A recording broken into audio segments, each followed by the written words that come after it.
بسم اللہ الرحمن الرحیم۔ ابو سعید خدری رضی اللہ تعالیٰ عنہ کہتے ہیں کہ میں نبی صلی اللہ علیہ وسلم کے پاس آیا، آپ بخار میں تپ رہے تھے۔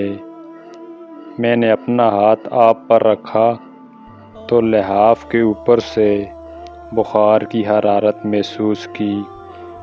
میں نے کہا، اے اللہ کے رسول صلی اللہ علیہ وسلم، یہ کتنا شدید ہے۔ آپ صلی اللہ علیہ وسلم نے فرمایا، ہمیں تکلیف بھی دگنی دی جاتی ہے اور اجر بھی دگنا دیا جاتا ہے۔ میں نے کہا، اے اللہ کے رسول، لوگوں میں سے سب سے زیادہ آزمائشیں کس پر آتی ہیں؟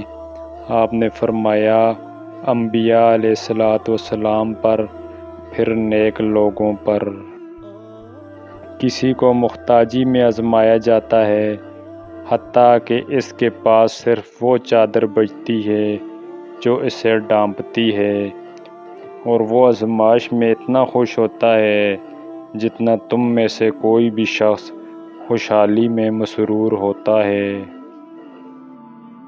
زید بن ثابت رضی اللہ تعالیٰ عنہ کہتے ہیں کہ نبی کریم صلی اللہ علیہ وسلم اپنے خچر پر بنی نجار کے ایک باغ میں تھے، ہم بھی آپ کے ساتھ تھے۔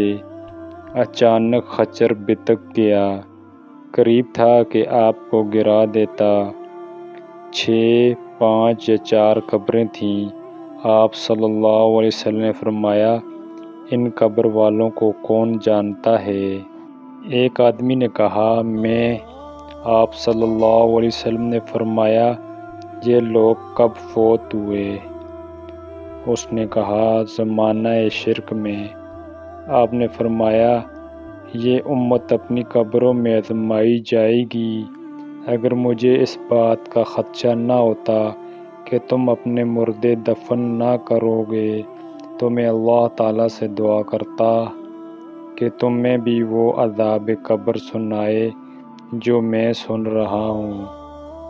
زید رضی اللہ تعالیٰ عنہ نے کہا، پھر ہماری طرف متوجہ ہو گئے اور کہنے لگے، آگ کے عذاب سے اللہ کی پناہ مانگو۔ صحابہ کہنے لگے، ہم آگ کے عذاب سے اللہ کی پناہ میں آتے ہیں۔ آپ نے فرمایا، قبر کے عذاب سے اللہ کی پناہ مانگو۔ صحابہ نے کہا، ہم قبر کے عذاب سے اللہ کی پناہ میں آتے ہیں۔ آپ نے فرمایا، ظاہری اور باطنی فتنوں سے اللہ کی پناہ مانگو۔ صحابہ نے کہا، ہم ظاہری اور باطنی فتنوں سے اللہ کی پناہ میں آتے ہیں۔ آپ صلی اللہ علیہ وسلم نے فرمایا، دجال کے فتنے سے اللہ کی پناہ مانگو۔ صحابہ نے کہا، ہم دجال کے فتنے سے اللہ کی پناہ میں آتے ہیں۔ پیارے دوستو، مزید اس طرح کی ویڈیو دیکھنے کے لیے ہمارے چینل کو سبسکرائب کر لیں اور برائے مہربانی ویڈیو کو لائک بھی کر دیں۔ جزاک اللہ، شکریہ۔